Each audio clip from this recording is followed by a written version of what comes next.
dans ces belles histoires, parce qu'elles commencent à être de plus en plus nombreuses. Mais effectivement, ça reste encore l'exception.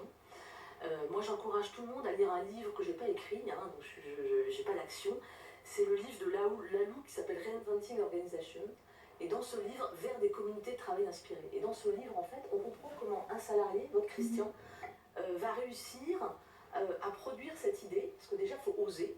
Et puis surtout que cette idée va être utilisée. Parce que dans beaucoup d'entreprises, malheureusement, bon, on en a des Christians.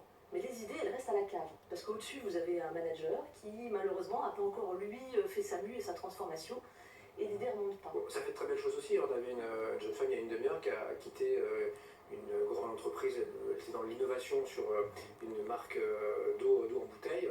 Elle n'a pas cité, mais bon, il n'y en a pas 40 000. Et elle est partie au bout de 8 ans pour monter sa start-up aux US. Donc ça peut faire des belles histoires. Mais ça ne reste pas dans l'entreprise, ça c'est sûr. Ça reste pas dans l'entreprise. C'est pas elle qui en bénéficie. Et si vous me posez la question, qu'est-ce qu'on pourrait faire dans l'entreprise pour que ça reste, je crois que la première idée, c'est de travailler sur la base, la fondation, et c'est-à-dire la confiance.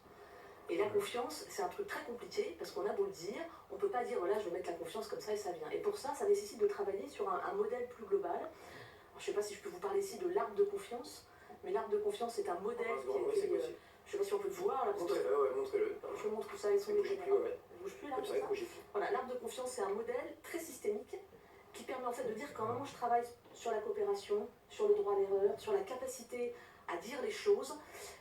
Le client qui vous fait une demande en disant moi j'ai besoin de mettre de la confiance, vous allez lui dire faites vous-même votre diagnostic de l'arbre de confiance et vous allez travailler sur l'ensemble de ces sujets.